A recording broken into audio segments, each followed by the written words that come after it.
Apresentamos Mitologia em Pauta, um estudo do GRESG com Guaraci Silveira. Símbolos, lendas, fábulas, deuses, heróis e suas relações com a psique, à luz da espiritualidade. Bons estudos!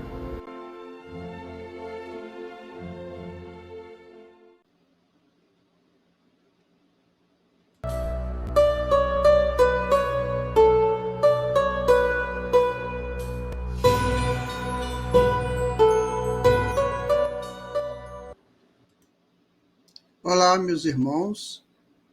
Olá, minhas irmãs. Nós estamos iniciando o nosso Mitologia em Pauta número 6.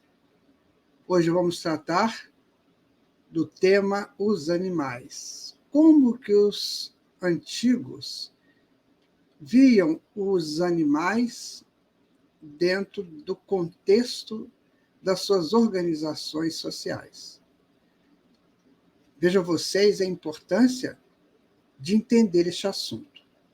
Nas nossas sociedades atuais, os animais fazem muito parte de nós.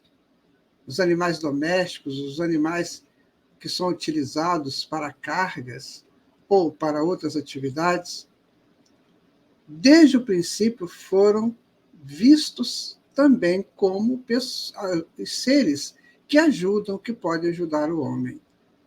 Então, o nosso estudo de hoje é sobre os animais. Eu peço a sua atenção, porque é bem interessante o que vai ser colocado aqui hoje. Tá? Então, vamos começar o nosso estudo da seguinte maneira.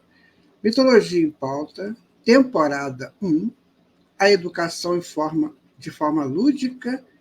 Nós já vimos o episódio 1, que é a mitologia, 2, mitos da criação, 3, a criação da terra, 4, o gênero humano, 5, dádivas dos deuses, e esse agora, o reino animal. Ora, poucos conhecidos em suas estruturas profundas, os animais representam estágios necessários ao processo de desenvolvimento do espírito rumo à perfeição. Ali, o instinto forja o indivíduo do futuro. Então, estamos no nosso Mitologia em Pauta, episódio 6, da temporada 1, o reino animal. Os seres humanos são fundamentais para as mitologias que criaram, mas não são as únicas criaturas da Terra.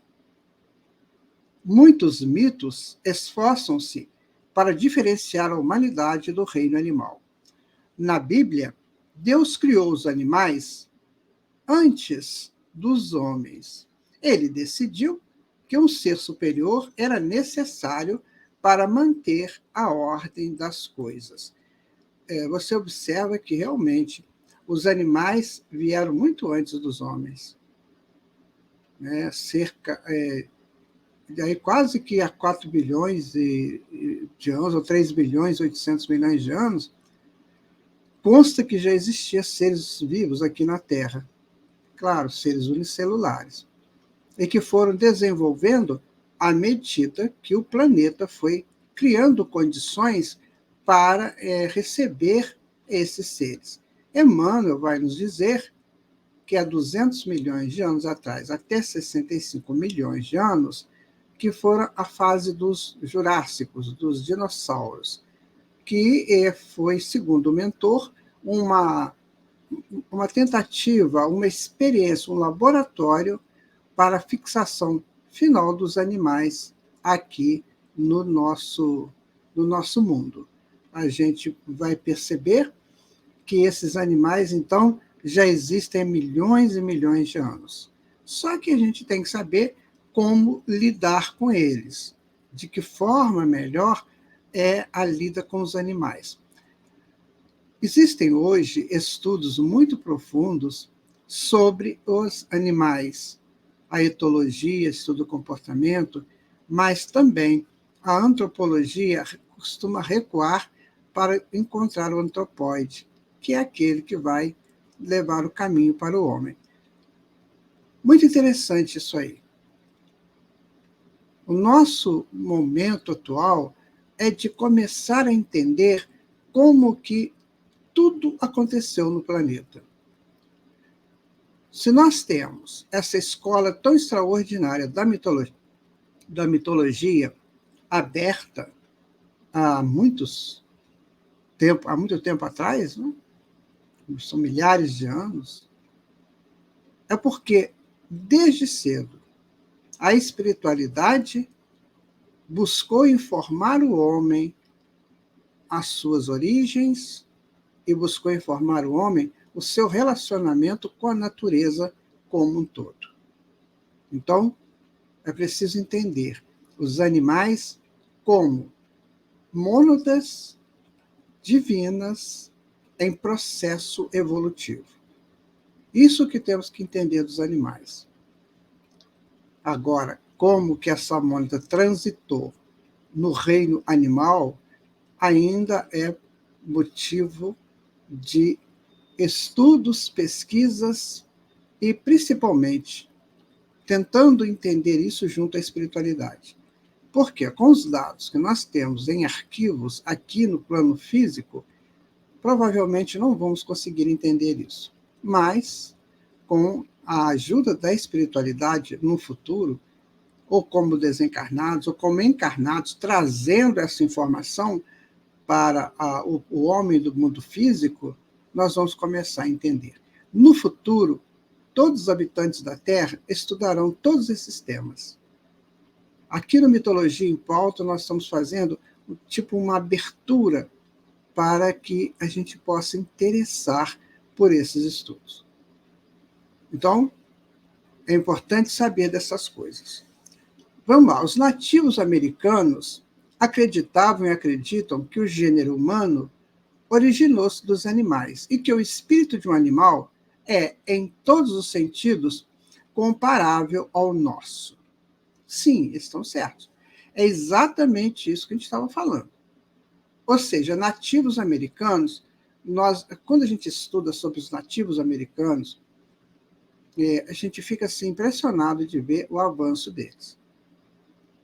Existem pesquisadores sérios, né, que buscaram ou buscam esses remanescentes desses nativos e eles dão informações assim impressionantes, magníficas sobre o passado do homem e sobre a estruturação da vida aqui no plano físico.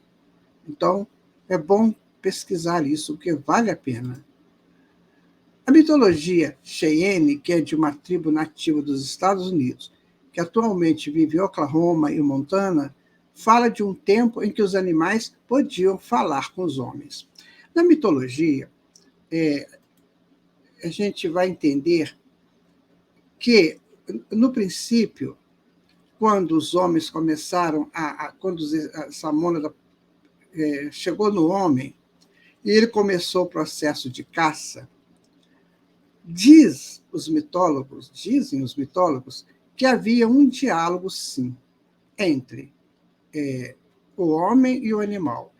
Na lenda dos búfalos dos Estados Unidos, onde o búfalo conversa com a moça que é filha de um fazendeiro. Então, o búfalo quer a vida eterna. Então, ele quer saber da moça como que isso é possível. Então, a moça se sacrifica, casa-se com o búfalo, para que o búfalo não mate o seu pai. Vejam vocês.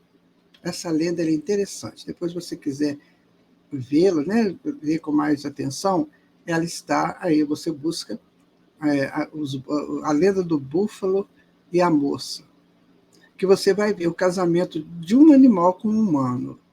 Isso, é claro, é uma forma de mostrar que havia uma relação muito grande entre aquele homem do início, aquele homem bem primitivo, com os animais. E eles se comunicavam. Emmanuel nos informa que os animais possuem uma linguagem entre eles, que não é do nosso entendimento, porque é uma linguagem muito simples. Ela não tem essa força da nossa gramática, né, da nossa ortografia, não tem nada disso. Mas era uma forma de comunicar. Comunicações rápidas. Vem o inimigo, esconda, venha presa, prepare-se, alguma coisa nesse sentido. E aí, quando esse homem chega nesse processo do início, ele dialoga com o animal. Por quê? Porque no inconsciente dele estão ainda as formas daquela linguagem antiga. Meu irmão, minha irmã, claro, nós temos que estudar isso no futuro. Mas Campbell e provavelmente outros mitólogos já colocam isso. Mircea Eliade também coloca isso. Havia uma comunicação dos animais com os homens bem no primitivo. À medida que o homem foi se estabelecendo na sua condição humana, ele foi se afastando dessa linguagem para criar a sua linguagem humana. Tá? Esse é um estudo que precisa ser analisado aí pelas pessoas que gostam de estudar. Né? O culto da adoração de animais começou cedo na história da humanidade. As pessoas já estavam distinguindo deuses animais e antropomórficos por volta de 30.000 a.C., como sugere a estátua de um homem-leão encontrada na caverna de Holzenstein, Stadel, na Alemanha, que data do mesmo período. Então, o homem-leão da Idade do Gelo é a escultura figurativa mais antiga do mundo. Então, você vê aí essa figura, o homem-leão. Né? Isso é antes do dilúvio, ou seja, já bem no início. Porque nós temos que entender, sabe, meu amigo, minha amiga, nós temos que entender o seguinte: houve o grande dilúvio, relatado em mais de 550 culturas. Houve esse grande dilúvio, que tem aí uma ação de muito tempo, milhares de anos foram gastos para esse degelo. Aí os mares subiram 110 metros, ou seja, mudou a face da Terra. E a grande pergunta é: havia vida inteligente civilizatória antes do dilúvio? Pesquisas realizadas, né, constam que sim, que tem traços de civilizações pré-diluvianas. Mas nós não encontramos isso nas escolas, né, nessa história oficial da história, porque ainda há uma relutância em relação a isso. Mas tem o livro Hancock, o Graham Hancock, que é o inglês, chamado As Digitais dos Deuses, que ele faz pesquisas, ele busca pesquisas, não só dele, de campo, mas também de outros. Então, mostram civilizações pré-diluvianas. E aí, esse leão, esse homem-leão, ele é dessa fase. Então, nós temos muito ainda que aprender sobre o planeta Terra. Se nós estamos aqui tentando estudar tudo isso, é porque isso faz parte do nosso estudo do futuro. Eu estou dizendo para você de coração. Haverá um tempo em que chegarão grandes pesquisadores, grandes estudiosos, que vão trazer para a humanidade toda essa história antiga do planeta. Então, o homem não começou, né? Tão assim, tão próximo, não. Ele está vindo de muito tempo. Ainda a antropologia coloca que o homem chega a mais ou menos 7.200.000 anos, que ele desce, que ele sai da relação, né, do seu primata para o Australopithecus, e aí para o Homo habilis, Homo erectus, e vai por aí nessa escala, há 7 milhões de anos. Então, tem muita coisa para ser vista ainda. Como é que foram esses momentos iniciais? Nós temos hoje filmes que falam, né, sobre o homem da caverna, sobre esse homem que busca erguer-se em 2 pés, sair de 4 patas para 2 pés. A gente vê muito isso aí. Mas nós vamos ter que ter certeza disso. Quando se estuda Campbell, ele tem um cuidado muito grande de falar sobre esse tema, mas ele não deixa de dizer. Então, é aqui que nós estamos tentando entender. A mitologia é muito complexa, ela é muito grandiosa, e nós temos que buscar, nesses estudos, alguma coisa que nos capacite a ser mais senhores da verdade. Nós estamos estudando mitologia para quê? Exatamente para isso. Para nos tornar senhores da verdade. Para não ficarmos flutuando entre achismos. Então, nós estamos tentando colocar aqui no Mitologia em Pauta aquilo que nós captamos do que já foi colocado aí, as coisas que a espiritualidade comenta, porque no futuro o mundo espiritual com o mundo físico vão interagir o tempo integral. Hoje ainda não é possível, porque o homem ainda está muito preso a seus preconceitos, às suas ideias pessoais, às suas monoideias, aos seus achismos. Mas isso vai mudar, com certeza. Os predadores mais poderosos de qualquer região eram geralmente venerados. Havia o culto do jaguar na Mesopotâmia, do leão no Egito e do urso entre os lapões da Finlândia e os nativos americanos. Então, por que eles usavam esses animais como elementos para serem cultuados? Porque cada animal tem uma representação de força e de ação. Então, muitas vezes, eles montavam essas forças de representação para dizer para o homem: você precisa ter essa força. A força do leão, né? A destreza do tigre, né? A graciosidade da águia, e assim sucessivamente. Então, o Egito trabalhava muito essa questão dos animais, para mostrar para aquelas pessoas que moravam ali a importância que nós temos que dar a esse passado arquivado em nós.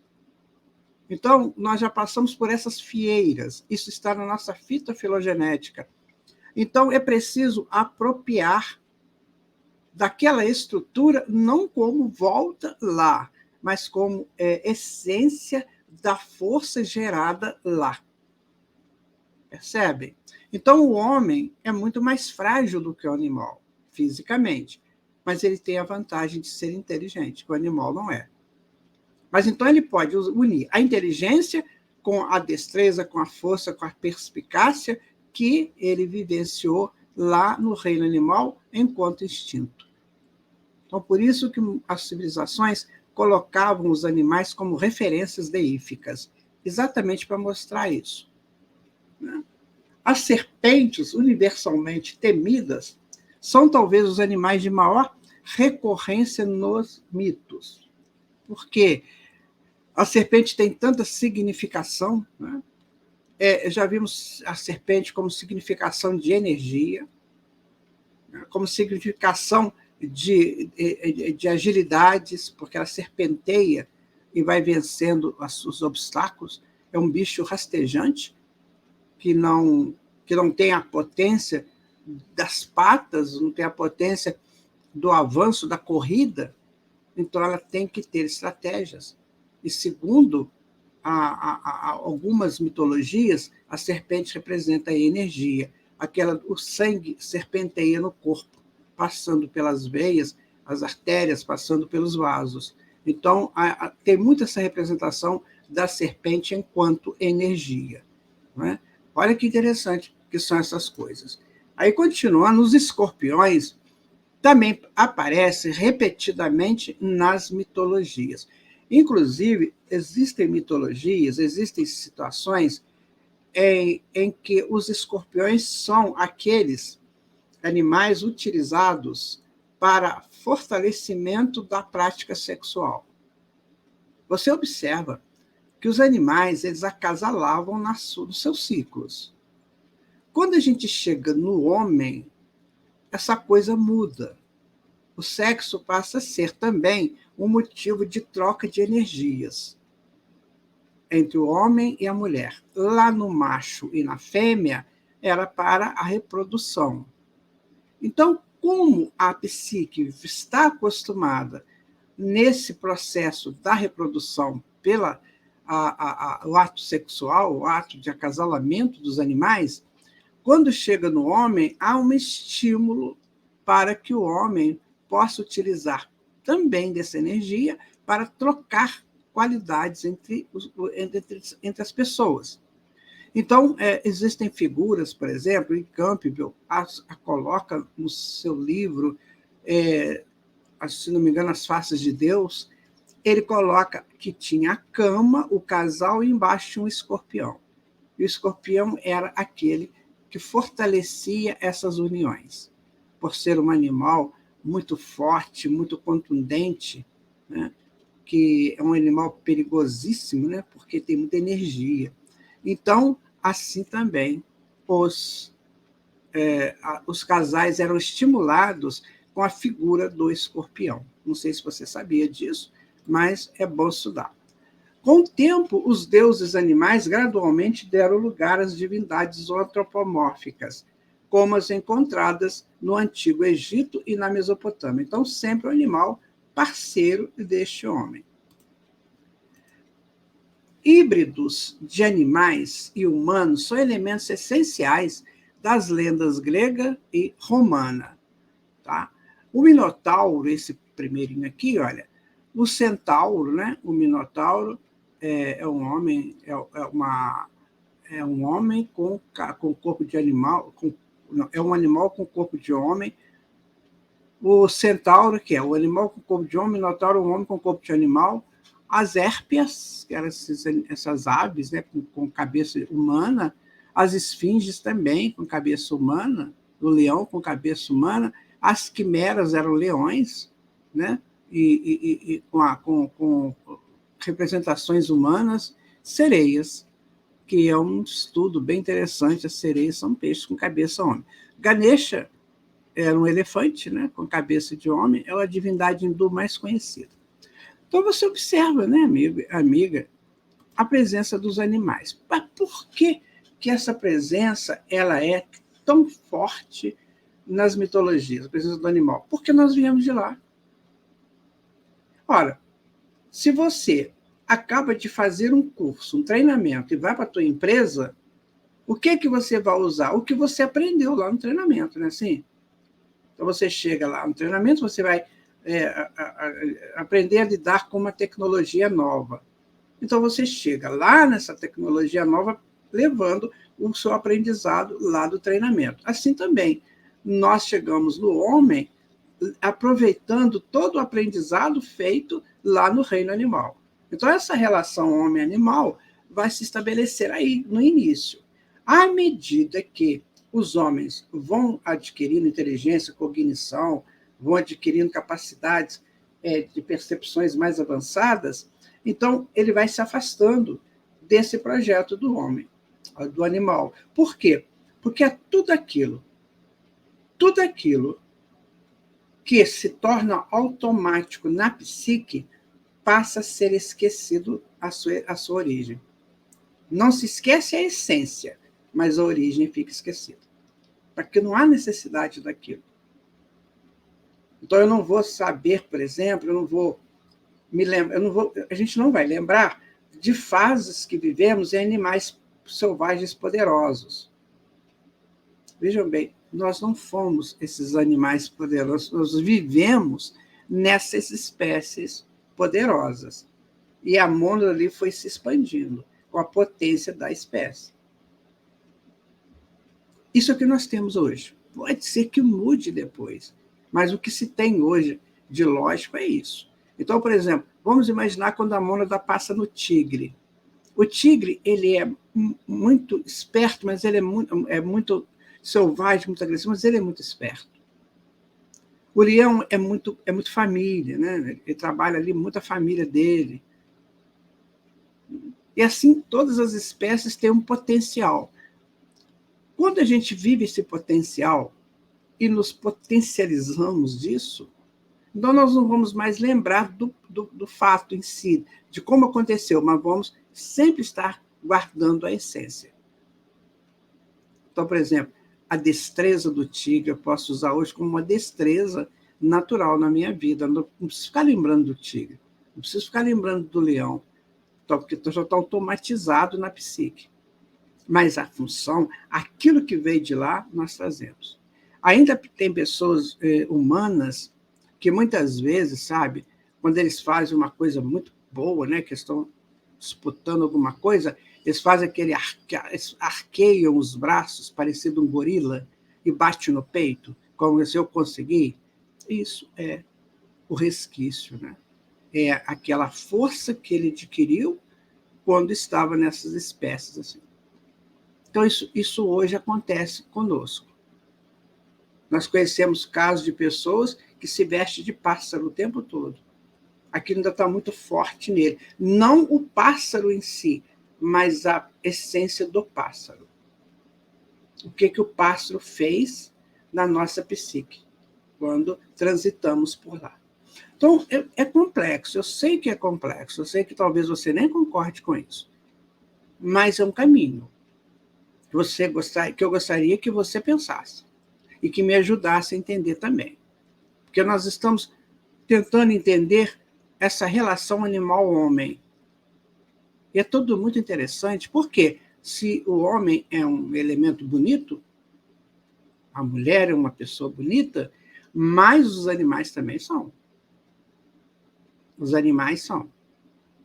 A gente se encanta com a tamanha beleza dos animais. A força, né?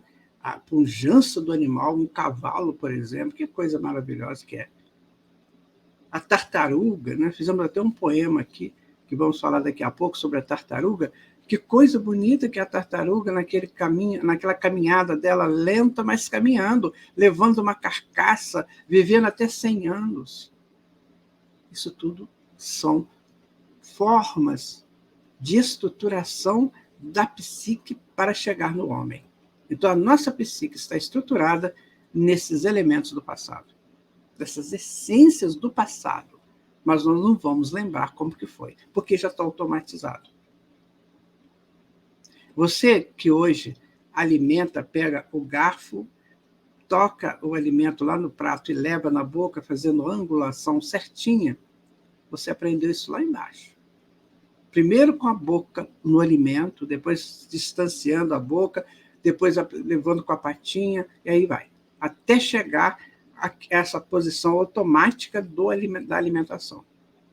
Quando a pessoa está com um processo mental complicado, ele perde um pouco esse contato dessa angulação, mas é temporário, porque ela está lá. Ele só perde por questões de coordenação motora.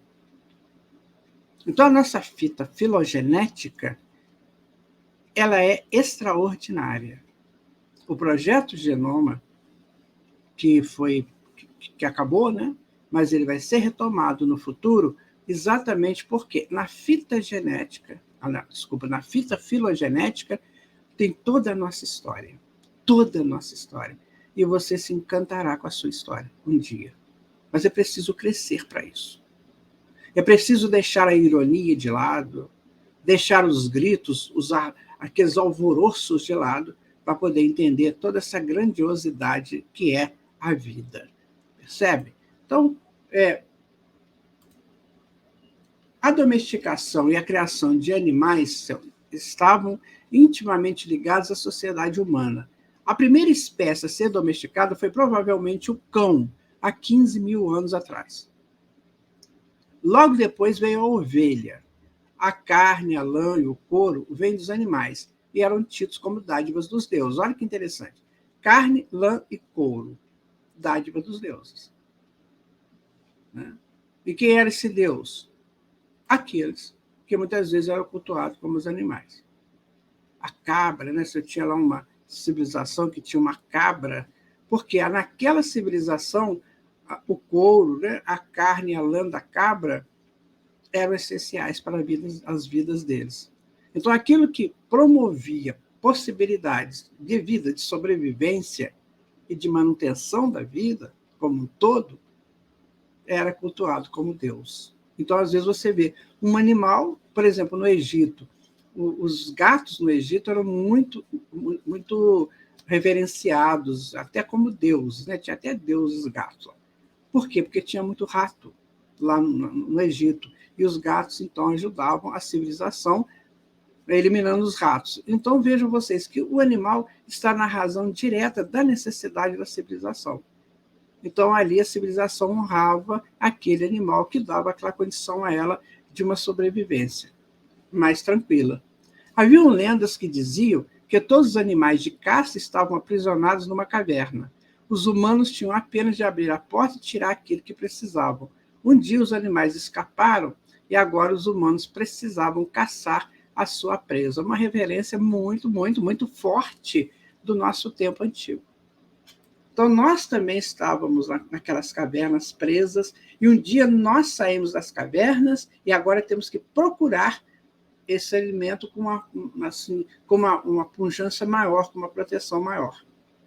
Imagina que o alimento do homem da caverna era simples de pegar, porque eles alimentavam em grupo com pouca coisa, não tinha muita iguaria. Não tinha, por exemplo, você fazia uma carne, hoje você faz uma carne de várias maneiras, assada, cozida, frita, enfim. Naquela época era de um jeito só. Você pegava um pedaço de carne, traçava crua mesmo. Depois, com a chegada do fogo, já se assava. Mas não tinha essas diversidades de você fazer um tipo de alimento. Então era muito fácil para eles. Era tudo facinho, tudo pertinho ali deles.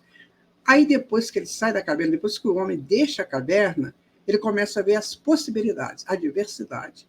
E aí vai ter que trabalhar mais para ter mais condições de adquirir esses potenciais. Você vai num açougue, por exemplo, você vê lá vários tipos de carne.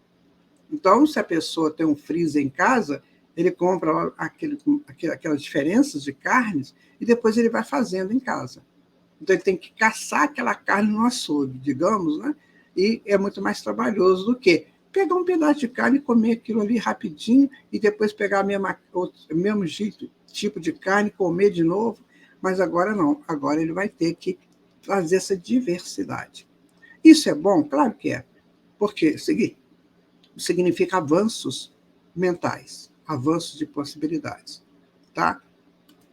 É claro que nós estamos falando de animais, né, gente? Tem pessoas que não comem carne, tudo bem, o projeto dela já não está mais ligado à carne, mas para quem usa a carne, tá? E no passado, essa proteína era praticamente, né, era a proteína mais buscada. Os animais estão frequentemente associados a deuses particulares. Zeus está vinculado às águias. Odin, seu equivalente nórdico, a lobos e corvos. Por quê?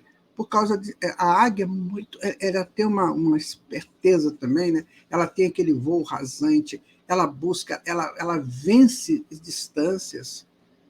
Então, os deuses poderosos se assemelham a esses animais com uma expressão de muita potência. Os deuses hindus possuem uma série de animais de montaria sencientes. Tem sentidos, né? Ganesha aparece sentado no dorso de um rato, enquanto outros montam pavões, touros e tigres. Afrodite cavalga um ganso e a carruagem de Dionísio é puxada por tigres. Veja que interessante que cada vez mais a sociedade mais antiga, ela foi mostrando a dependência dela do animal. Como que o animal fala forte ainda em nossa psique. É claro que aquele instinto do animal, nós temos que hoje domesticá-lo. Então, por exemplo, você tem a pujança do tigre, digamos, da pantera, né? Essa coisa, esses animais muito fortes, assim. Então, você tem aquela força dela na sua fita filogenética. Mas agora você tem que transformar aquilo em ação positiva do bem. Então, você tem uma força muito grande, vontade disso, vontade daquilo, está na sua psique.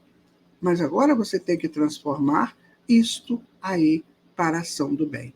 Então, você não vai mais utilizar aquela força terrível, né? Aquela força de sobrevivência, agora você vai usar aquela força para avanços espirituais. Ou seja, nós estamos potencializados. Olha que interessante. Nós estamos potencializados para os nossos avanços espirituais. Por quê? Porque a base está em nós, na nossa psique, através da nossa história pregressa, a nossa fita, do nosso DNA. Isso não é fantástico, minha gente? Pensa aí, vê se eu estou certo. Se eu não estiver, você me fala. Mas isso nos parece muito lógico. E muito justo também. Concorda como é que é interessante? Como foi necessário a mônada passar pelo reino animal? Senão ela chegaria no homem sem potência nenhuma, sem destreza nenhuma, sem possibilidades nenhuma da própria sobrevivência que ela aprendeu isso lá no reino animal. Agora, no homem, ela já tem todo o arquétipo pronto da sobrevivência. Agora, vamos transformar esse arquétipo na virtude de viver como homem potencializado, cognitivo, perceptivo. Então, é o avanço dos animais. Continuando a nossa ida aqui, vamos pegar agora a vaca e o touro. São animais mais antigos da cultura indo-europeia. Remontam à antiga Mesopotâmia. Os chifres de forma de lua crescente dos touros os tornou vinculados ao astro. Você vê que tudo é elementos. Tanto que você vai estudar alguma coisa em mitologia, pega os elementos. Então, o chifre em volta, em torno, parece uma lua, né? Uma lua crescente. E aí, associavam isso à lua.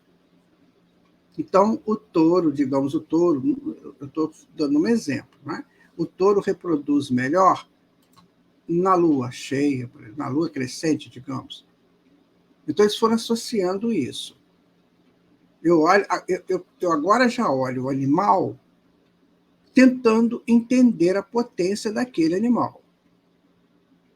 Né? Aquelas pessoas que estudam a zoologia, por exemplo, eles são encantados com os animais, com os insetos, com os batráquios, né, com os répteis, eles são encantados com aquilo, porque cada um daquele tipo é uma beleza, é um elemento a ser pesquisado.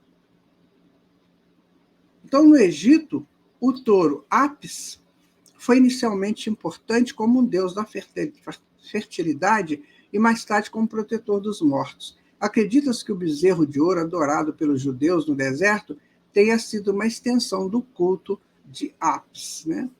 Então, o touro está associado à fertilidade. Percebem? Muitas vezes, né, você encontra, na época da escravidão, existiam os escravos reprodutores. A função deles era engravidar as escravas para nascer mais escravos para servir ao Senhor. Então, tinha os reprodutores. E essa questão da reprodução, ela está muito associada ao touro também. Os touros reprodutores. O antigo culto do touro era exercido em Creta como um minotauro. Conta-se que Zeus os transformou num belo touro branco, Zeus se transformou num belo touro branco. As vacas continuam sagradas para os hindus até hoje. São animais grandes, né? Que produzem leite, que produzem couro, que produzem carne. Então, as pessoas antigamente só tratavam, minha gente, da sobrevivência. Tem que entender, isso era só sobrevivência. Então, esses animais é que sustentavam as suas sobrevivências. Então, a partir desse momento em que um animal é importante numa civilização para sustentar a sobrevivência da civilização, ele passa a ser um deus, ou seja, um doador. Um doador. E os deuses podem até se transformar nesses animais. Por quê? Porque eles se doam. Por exemplo, quando nós chegamos a uma condição de entender o que mais eu preciso, o que mais eu gosto, eu me torno um Deus, para mim, deste assunto. Então, por exemplo, hoje é muito comum as pessoas trabalharem com a informática. Então, quando uma pessoa se torna um expert em informática, ele se torna o Deus para ele mesmo. porque ele criou essa virtude. O Deus é a virtude. Então, ele cria essa virtude de se autossustentar e de aprofundar cada vez mais. Então, ele é um Deus para ele. Daí que tem muita gente que confunde isso, achando que ele é o Deus Senhor Criador de tudo. Não, ele é um Deus da sua essência. Ele é um Deus das suas situações, dos seus crescimentos, das suas realizações. Precisa entender isso, porque Jesus falou, vós sois deuses. Mas é Deus para si, não é o Deus criador. Tem gente aí que vai além, ele acha que ele é o Deus de tudo, que tudo que ele faz é que é o mais importante, né? Não. A diversidade hoje é muito, muito, muito grande e cada um pode ser potente na sua ação, mas desde que essa potência esteja ligada à lógica e à justiça. Se não tiver, é uma planta que não foi plantada por Deus e será arrancada um dia.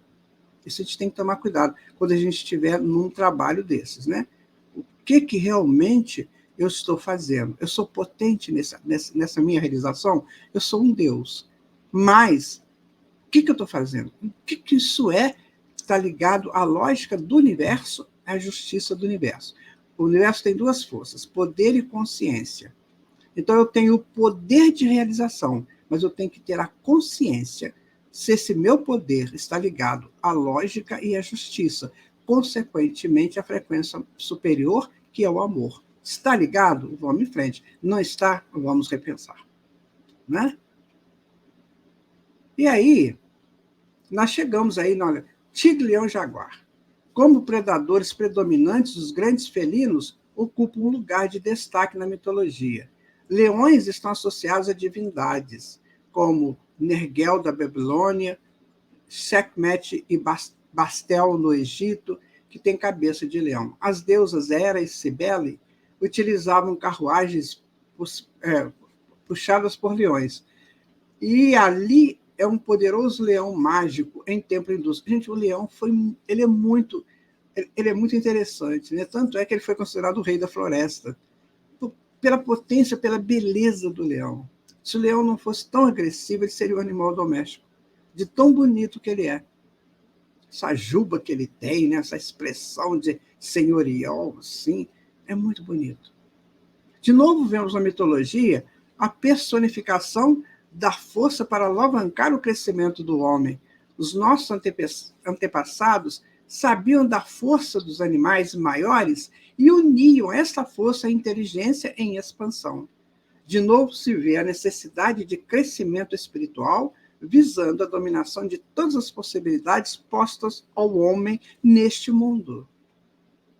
Então, essa força, gente, essa potência que nós temos, essa coisa que o homem possui de realização, de crescimento, de tudo, isso está tudo arquivado na psique dele pelos os processos anteriores. Quando aquele bichinho vencia aqueles 5 metros, sei lá, 2 metros, para pegar uma presa, depois ele foi aumentando o potencial dele, aí já veio numa espécie mais forte. Gente, nós temos isso conosco. Então, a nossa potência de realização hoje foi toda forjada lá naquele passado. Olha só que interessante o que vamos falar para você agora. Olá, nós estamos aqui numa estância onde tem muitos animais. Eu quero aproveitar esse momento para conversar com vocês sobre a questão dos animais. A mitologia, ela estuda os animais como seres em evolução também. Existe todo um contexto mitológico informando como o animal age entre eles. E Emmanuel nos coloca que todos os animais têm uma linguagem inteligível a eles. Olha, nós viemos dos animais. Segundo a antropologia, os animais entram na linha dos antropóides mais ou menos há 65 milhões de anos atrás, com os lêmures, lá da ilha de Madagascar. E a partir daí, eles vão seguindo o caminho até chegar ao primata, até chegar àquele que vai dar origem aos primeiros humanos, provavelmente os australopithecus, como se tem hoje informação. Então, todos viemos dos animais, todos. Se hoje temos uma psique que nos capacita a pensar, que nos capacita a escolher, selecionar, nós a formamos ao longo de muitos milhões de anos. Então, que beleza saber isso. Viemos dos animais e estamos aqui crescendo para os anjos. Então, é muito interessante, né, quando a gente estuda a questão dos animais sob esse ângulo, não é? De potencialização da mônada. Olha, pensar que ainda tem um vegetal e um mineral, mas vamos trabalhar só os animais. Veja que coisa interessante. A tua potência, meu amigo, a tua potência, minha amiga, de realização da atualidade está gravado em você pelos seus esforços lá naquele passado, né? Aquela coisa bem interessante lá daquele passado. Então, continuando aqui, olha, vamos falar um pouco sobre as águias. As águias estão frequentemente associadas aos deuses e à realeza. O rei sumério Etana, querendo um filho, recebeu uma águia enviada pelo deus Sol, Shamash. A águia levou Etana ao céu, onde a deusa Istar acolheu seu pedido, e assim a primeira dinastia suméria foi criada. Você vê que é toda uma história, né? Para eu conseguir realizar algo que eu quero muito, por exemplo, eu quero criar uma civilização. Então, o que eu tenho que fazer? Eu estou dizendo desses grandes líderes do passado, né? Então, eles têm que se esforçar, eles têm que aumentar o seu potencial, eles têm que subir mais além na sua consciência, têm que ir lá no Sol, que é o seu Cristo interno, procurar condições, elementos que fortaleçam essa pessoa, dando ideias de como realizar um trabalho. Então, é sempre essa busca, sempre subindo, né? Ó, o rei sumério, querendo um filho, recebeu uma águia enviada pelo deus Sol. De onde veio? Veio do estado superior da consciência, ou seja, que vai chegar ao Cristo interno. Então, aí sim, nós vamos realizando nossas coisas. Então, quando você quer realizar um grande feito, qual é a proposta? Então, eleve o teu padrão de consciência, tente buscar em você os recursos que você já conseguiu expandir da mônada que você é, para você conseguir realizar aquele fato. Então, você se torna o quê? Um rei, você se torna alguém que criou, né? Que criou um projeto diferente que vai te potencializar para novos projetos. Então, ou seja, nós somos portadores da potência da criação. Então, tudo depende de nós. De novo, vós sois deuses, como disse o Mestre Jesus. O pássaro mesopotâmio Anzur, um híbrido de leão e águia, causava tempestade com as suas asas. Na América, o pássaro trovão, ao bater as asas, gera trovões, e seus olhos relâmpagos. Em alguns mitos, a águia era assistente deste pássaro. O que nosso povo antigo fazia? Quer dizer, nós mesmos, né? Vamos ser sinceros. Nós procurávamos fazer com que a natureza nos ensinasse como viver. Então, eu tenho um pássaro que, se ele bate uma asa muito forte, pode gerar o trovão. Né? Por quê? Porque, enquanto homem, eu sei que quando eu falo muito forte, retumba muito, ressoa muito a minha voz. Então, eu vou associar isso a um pássaro, ou seja, que batendo as asas, ou seja, ao homem que crescendo e que querendo realizar, ele realiza. Porque ele pode gerar padrões novos onde ele se encontra. Então, os pássaros usam a sua espécie, usam o seu instinto para realizar o que necessitam. E quando nós chegamos no homem, nós pegamos essa força do passado e começamos a realizar aquilo que também necessitamos. Mas a força vem desse passado.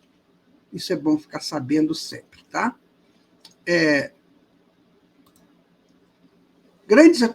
A grande acuidade visual habita geralmente locais altos, como topo de montanhas e árvores de grande porte. O simbolismo da águia para o humano é o de sempre buscar planos superiores da consciência, que nós estávamos falando.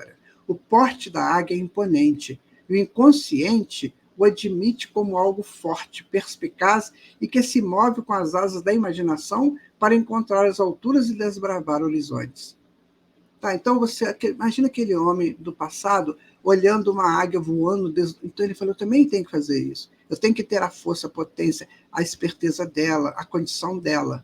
Essa foi uma busca constante do homem: olhar mais alto, ver melhor, desbravar novas possibilidades, um símbolo perfeito para o ser astuto que pensa em conquistar o universo. Então, o topo da árvore do mundo nórdica, Yggdrasil, era um lar de uma águia que entendia o funcionamento do universo. Na mitologia celta, as águias são o segundo animal mais antigo, depois do salmão. Na mitologia grega, a águia era o animal preferido de Zeus. Na mitologia hindu, Garuda, rei das aves, muitas vezes montada por Vishnu, tinha parte do corpo formado de águia. No texto gaulês, a sapiente águia ajuda o herói a encontrar a criança mágica Mabon. Então, veja bem, sempre o projeto de crescer, de ir mais além, de subir como a águia, ou seja, subir no nível de consciência. Então, se você ainda está meio adormecido aí na vida, sem saber direito o que é viver, por que você está vivendo desse jeito, busque o seu nível superior de consciência, que é o nível do homem desperto. A doutrina espírita está fazendo isso. Está nos despertando para as grandes verdades, aquelas que Jesus disse que o homem só será livre pelo conhecimento da verdade. Então, é preciso despertar, sabe, meu amigo, minha amiga? Preconceitos, esses malabarismos infelizes do ressentimento, da mágoa, do não perdão, sabe? Dessas angústias geradas porque eu não consegui aquilo que o outro conseguiu. E quando eu estiver nisso, eu estou adormecido. É preciso soltar disso. A coisa é muito mais bela e muito mais complexa do que se possa imaginar. Por isso que as águias voam livremente, ensinando para nós que se você quiser ser livre, tem que voar como elas. Tem que buscar as alturas. Bem, agora os corvos, né? Na mitologia nativa americana, o corvo é a figura do malandro. Segundo algumas lendas, ele criou o mundo e seus excrementos tornaram-se montanhas. Ele também sentiu um prazer lascivo de ensinar a humanidade como procriar. Então, na Bíblia, exerce um papel de mensageiros celestiais. No Antigo Testamento, Deus enviou um corvo para alimentar Elias. No Corão, Deus mandou que um corvo cavasse o túmulo de Abel, depois que ele foi morto por Caim. O Talmud afirma que o corvo foi uma das 3 espécies que copularam quando estavam na Arca de Noé. Quando o dilúvio acabou, Noé libertou um corvo e uma pomba. O corvo se perdeu, enquanto a pomba voltou com um ramo de oliveira no bico. O corvo pode simbolizar a morte, solidão, azar e mau presságio devido à sua coloração preta. Também pode simbolizar sabedoria, cura, fertilidade e esperança. Todas essas possibilidades jazem no homem, e como tal ele precisa saber fazer boas escolhas. O corvo, quando passa, deixa no ar uma interrogação para quem o observa. O que devo ser? O símbolo do corvo é a do homem que precisa pensar para sair das suas ideias erradas para aquelas que constroem as bases do homem de bem. A cor negra é linda, muito bonita. Então, eu não posso olhar para um corvo que é negro achando que ele é só do mal. Não, ele é do bem, ele é esperto, ele cria, ele procria, ele vai, ele busca, ele traz. Então, essa é a imagem do corvo. Um animal extremamente enigmático, mas que traz informações muito profundas para todos nós. Né? O que eu devo ser, do bem ou do mal? Agora vem os pavões. Né? O pavão está vinculado à esposa de Zeus. Era e frequentemente mostrado puxando sua carruagem.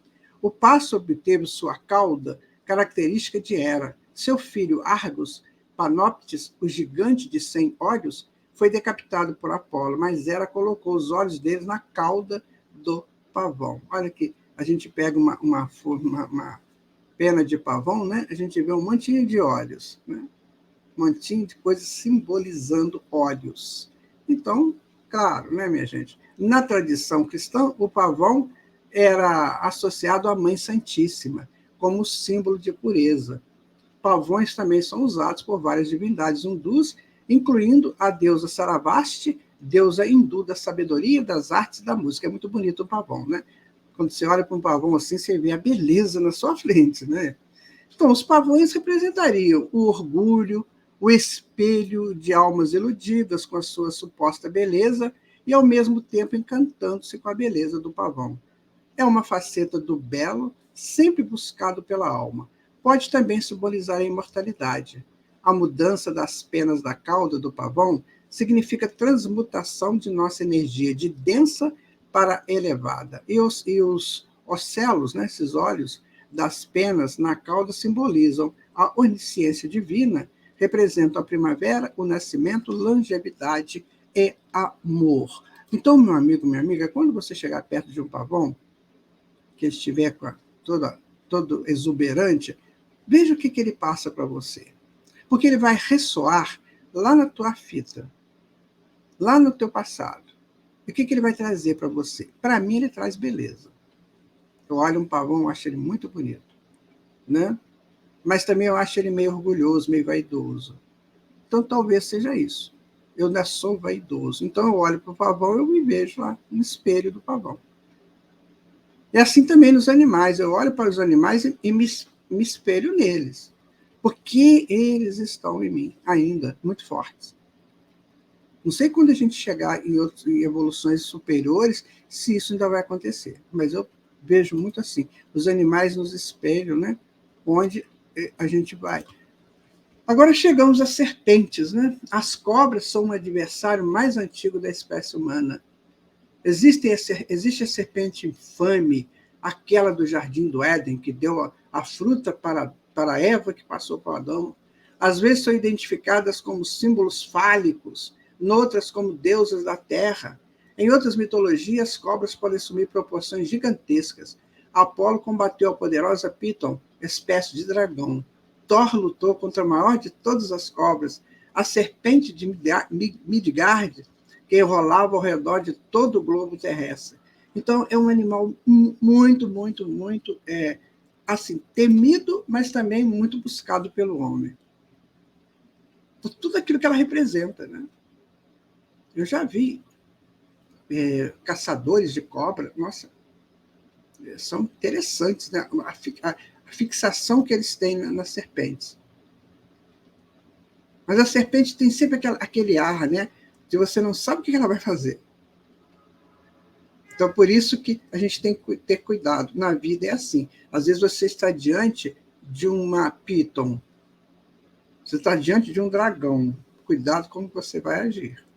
Então, a serpente mostra para a gente, olha, cuidado, porque o mundo é perigoso. Você não pode ir de qualquer maneira no mundo, não. Porque você pode encontrar alguma coisa que vai te envenenar.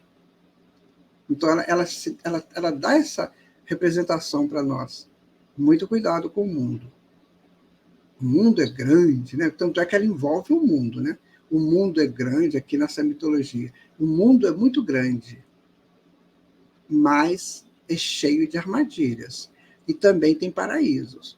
Então, veja em qual que você está. E mesmo estando no paraíso, cuidado que pode aparecer um perigo, como aconteceu no Jardim do Éden, para Adão e Eva. Dentro da mitologia, tá, gente? Estou falando dentro de mitologia. Então, veja que coisa interessante. O mundo está aí. Você pode pesquisar, você pode trabalhar, você pode fazer. Agora, cuidado, que tem venenos no mundo. Não entre nisso. Não é? E vamos, então, à frente, né? Contudo, nem todas as cobras são malignas. Na mitologia mesoamericana, um dos mais importantes heróis culturais, o Quetzalcoatl, é frequentemente descrito como uma serpente emplumada. Secha, a cobra gigante de múltiplas cabeças, acolhe Vishnu enquanto ele dorme. As serpentes negras são inimigas juradas de Garuda, pássaro gigante. Também se diz que a serpente representa energias. O receio natural do homem pelas serpentes pode ter um significado inconsciente de ter cuidado com energias. Eu estava falando, aquela questão, minha gente, aquela questão do mal que pode estar te espreitando. Cuidado, porque esse mal ele é enérgico, ele tem muita energia, ele te pega. Cuidado com aquilo que reluz. Nem sempre é ouro. Muito cuidado, tá? A psique deve estar sempre atenta quando transita pelo mundo. Nada de avanços inescrupulosos, bem como não deve deixar de aproveitar as grandes oportunidades. Queroboros é a serpente que engole a própria cauda, significando a criação, os ciclos da vida, a eternidade e o todo. Então, se eu estou num ciclo, eu tenho que aproveitar esse ciclo. Mas os meus ciclos devem ser vividos com extremo cuidado. De manhã eu faço uma coisa, durante o dia eu faço outra, à noite outra, mas tudo com muito cuidado. A minha infância tem que ser cuidadosa, a minha adolescência muito cuidadosa, a minha maturidade muito cuidadosa, a minha velhice também. Então, é tudo muito ligado a esse entorno, né? Porque eu estou engolindo o meu próprio ciclo. Eu estou vivendo o meu próprio ciclo, eu me situo no meu ciclo. Então, eu preciso saber como situar nesse ciclo. Saber usar as energias corretas neste ciclo. As cabras, né, são as das mais antigas espécies domesticadas, fato que pode explicar sua permanência no mito europeu. O menino Zeus foi criado pela cabra Amalteia. Mais tarde, ela o apresenta como um dos seus chifres, repleto de flores, e as frutas, um símbolo do Deus gigante. Possuía pernas de cabra e a feroz quimera teria o abdômen deste animal juntamente com as partes do dragão. A cabra ela tem uma representação muito interessante para nós, né? Porque ela é dócil, mas ela é muito esperta também. Costuma ela sumir, né? Desaparecer. E aí tem que achar essa bendita cabra. Ela é muito interessante. Ela como que ela dissesse para o homem assim, eu te ajudo, mas você precisa também se ajudar. Eu tenho aquilo que você precisa, mas é preciso que você também encontre aquilo que você pode produzir para a tua vida. Eu, quando vejo uma cabra, eu penso isso. A carruagem do deus nórdico Thor era puxada por cabras, que ele matava e cozinhava toda noite, mas que pela manhã milagrosamente eram revividas. Exatamente aí. Então, você realiza o teu feito naquele dia, pensa no que você fez e no dia seguinte volta para você as oportunidades. Então, a cabrinha está lá, né, com aquela condição dela muito simples, né, muito, digamos, muito passiva, mas ela tem uma representação muito forte na psique.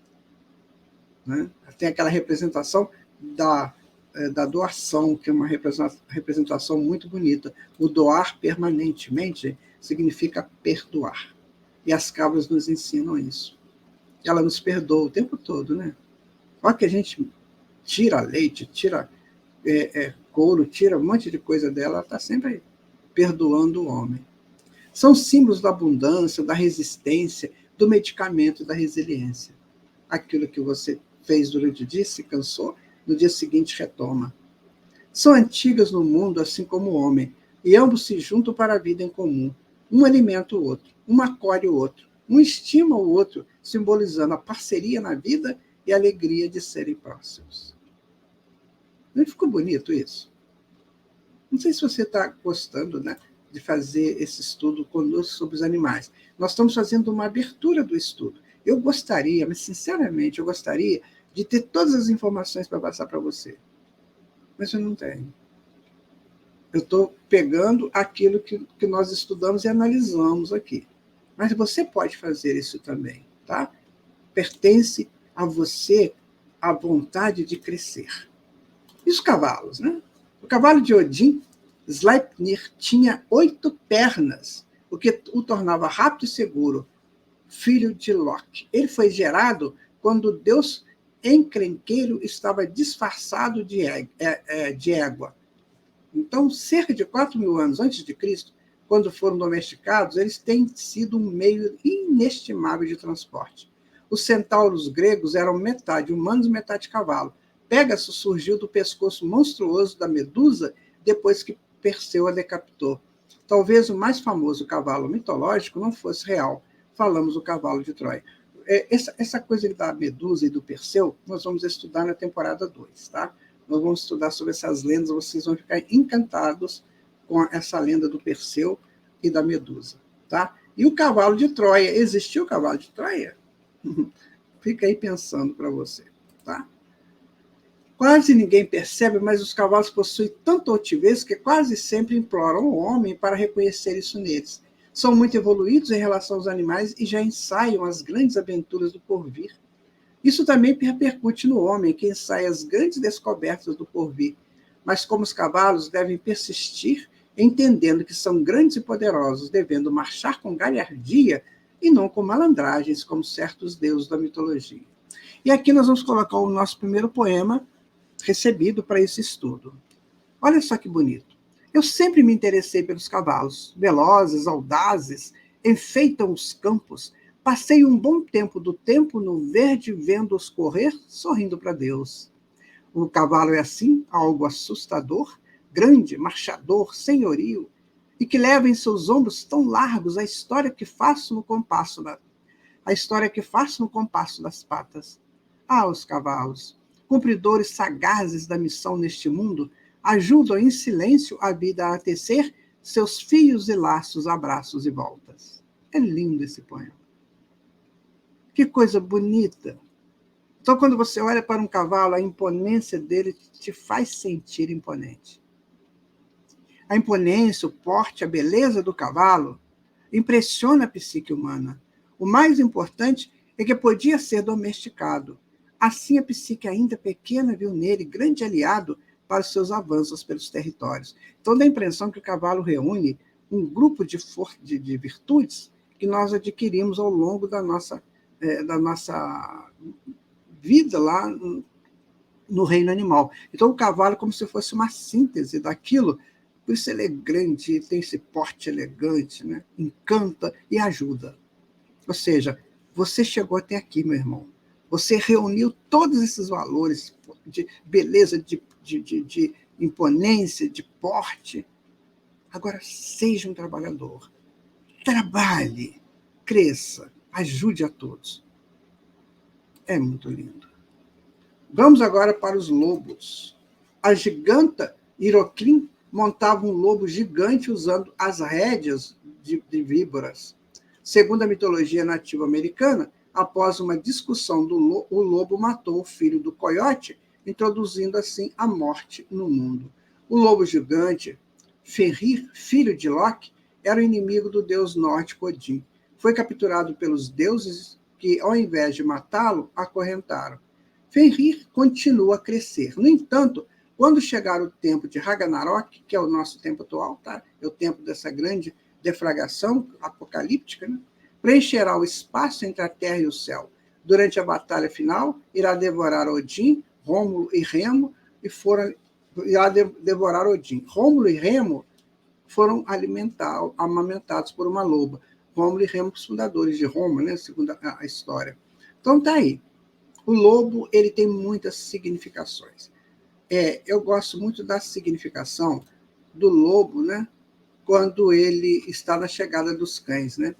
Então, há quem diga que seus uivos para a lua são de despedidas, uma vez que agora irá habitar entre os homens para aprenderem com eles. Assim, mata seus passados para cumprir, mata o seu passado, né? Para cumprir os seus ritos de avanços. Então, ele irá vencer o seu senhor ancestral, como o Odin dos lobos, e não será morto, e sim acorrentado até o dia da destruição em si dos instintos selvagens. Esse mito nos diz que também nós devemos vencer nossas ancestralidades, despedindo-nos dos instintos e sensações para sentidos e racionalizações. A lua prateada será agora motivo de estudos e avanços, simbolizando que o tempo das fantasias chegou ao fim. Agora seguiremos com os espíritos superiores, como os cães seguem com os homens. Olha, tá aí para você. Isso é para você, para mim, para todos nós refletirmos. Você gostou desse texto? Interessante, né?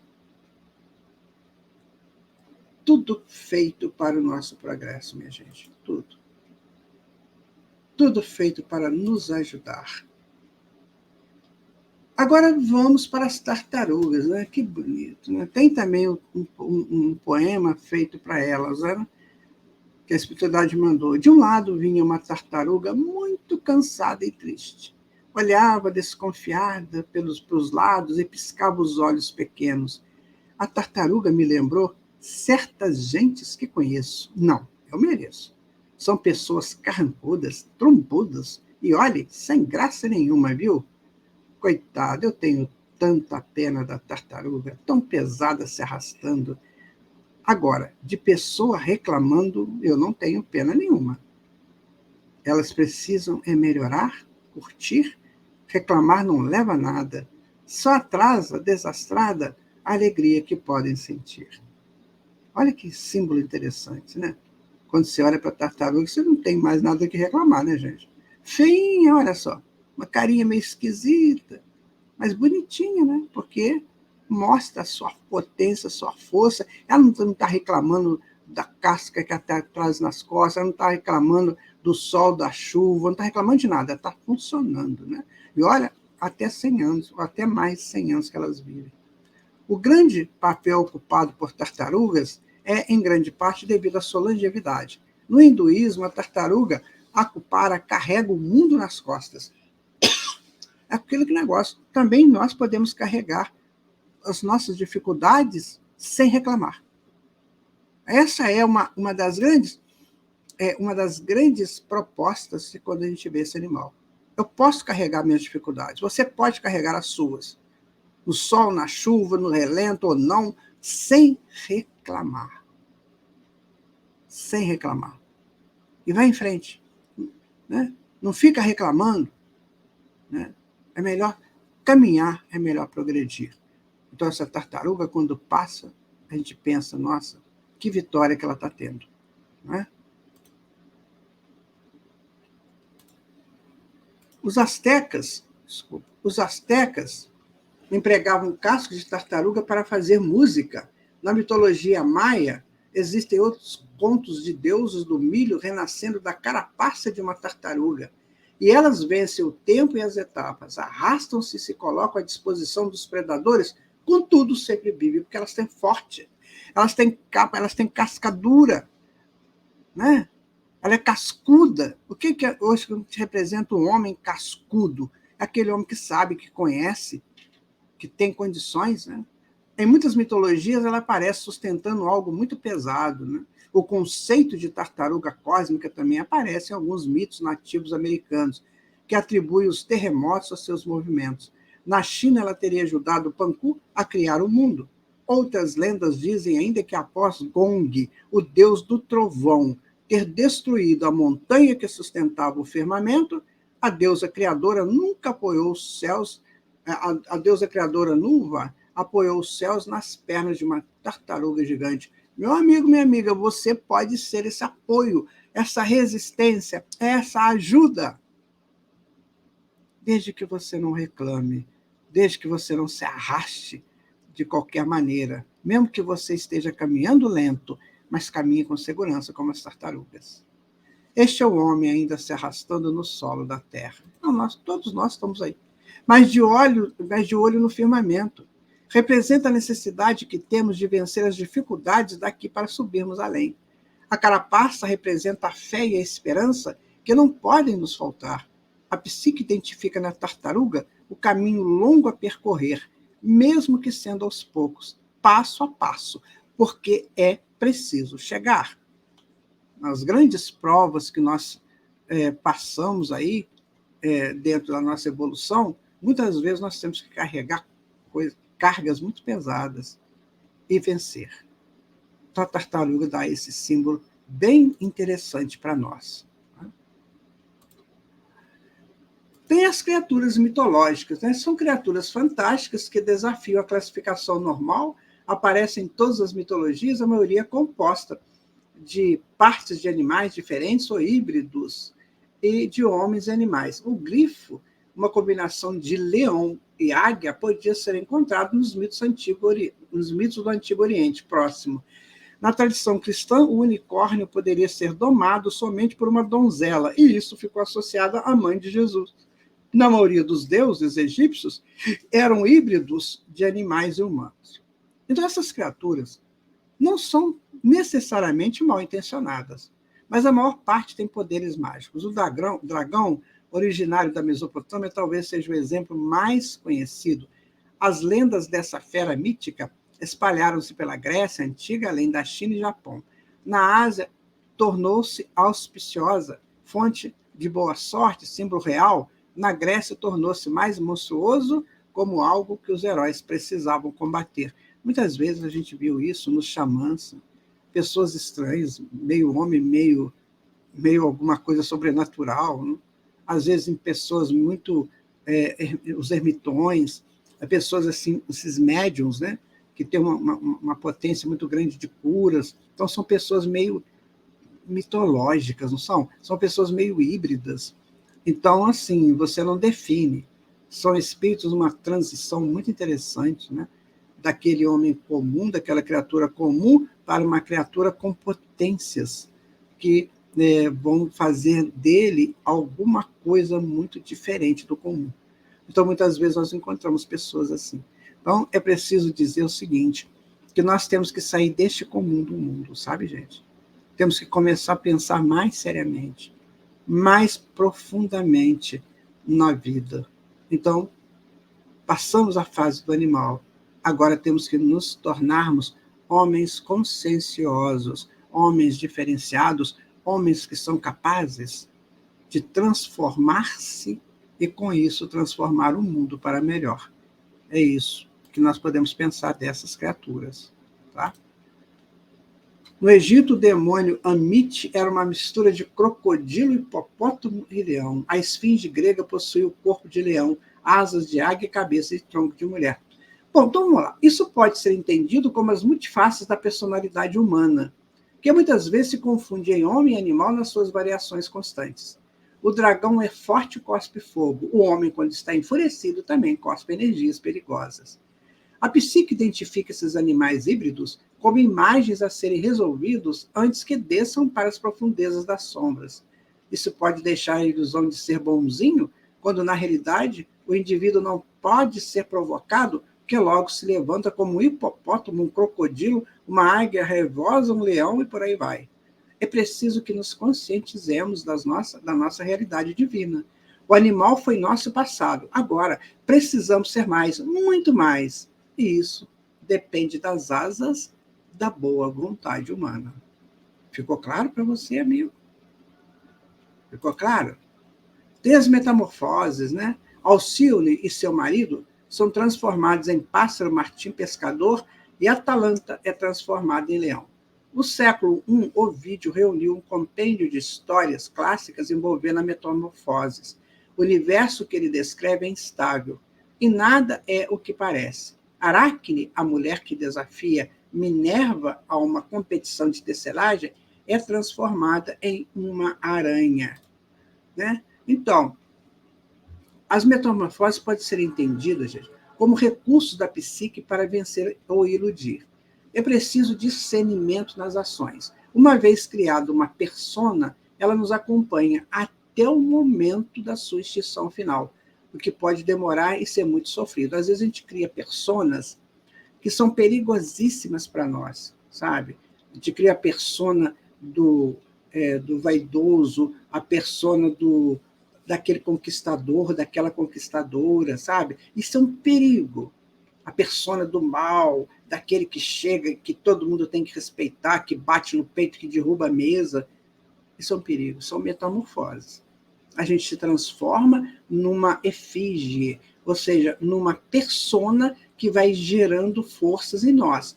Alexandre, no livro Missionários da Luz, diz do perigo disso, que pode essas personas nos dominar, criando uma efígie dominadora. Então, a pessoa não é mais ela é o que a efígie manda ela fazer. Esse é um perigo.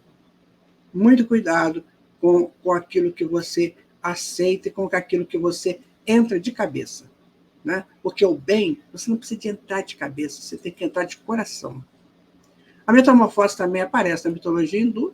Um rei, por sua bondade e devoção, ganha imortalidade e não poderia ser morto por nenhum homem ou besta. Vishnu se transforma no avatar Narazinha, metade homem, metade leão, e dessa maneira derrotou o rei. Ou seja, nós vamos nos metamorfoseando à medida que nós vamos evoluindo. Agora, tem que fazer metamorfoses para o bem. Preste atenção. Metamorfosear para potências positivas e não negativas. Não crie em você potências negativas e se aproprie dessas potências negativas, que você vai criar problemas para você. Sua metamorfose tem que ser para o bem, para as virtudes, não para os vícios. Então, é muita coisa, minha gente, que nós estamos aprendendo. Agora, eu queria deixar para você uma informação que parece que você vai gostar. Preste atenção.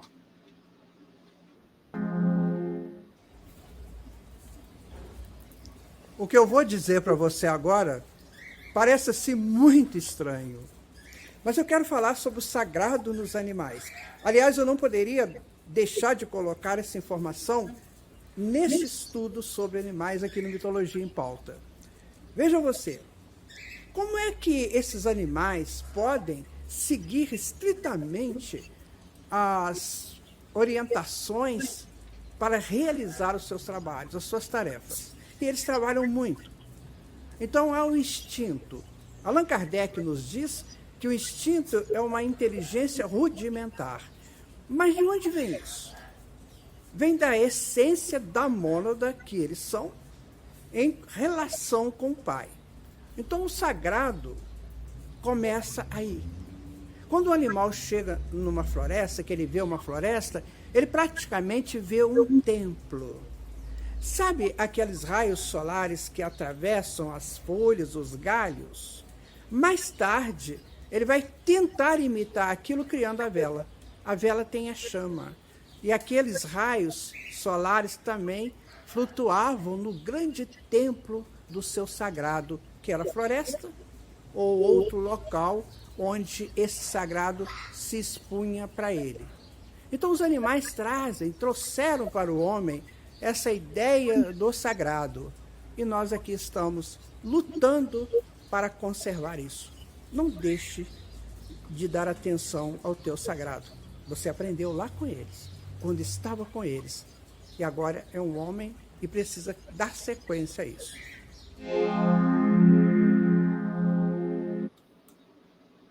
Eu estou deixando essa informação para você refletir sobre ela, não é?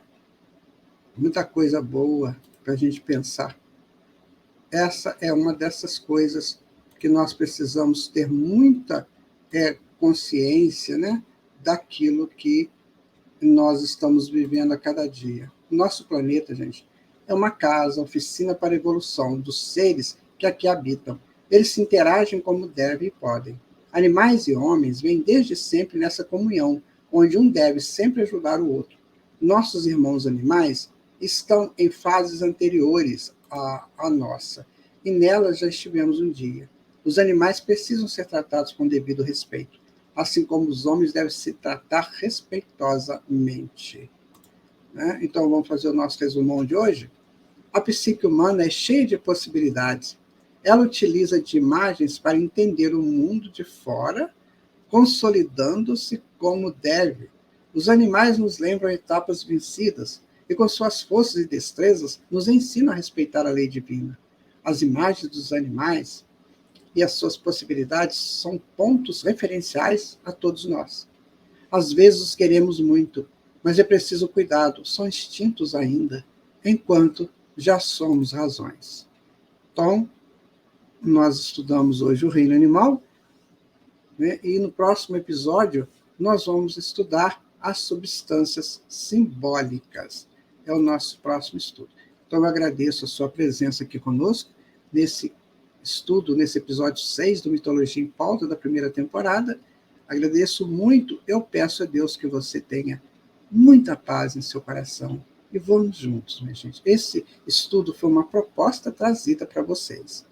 Aí vocês agora podem refletir, pessoas que estudam mitologia podem também conversar conosco, para a gente cada vez mais crescer em tudo isso. Muito obrigado, meu amigo, minha amiga. Até o nosso episódio 7, né? Substâncias simbólicas. Um abraço para todos vocês Fiquem com Deus.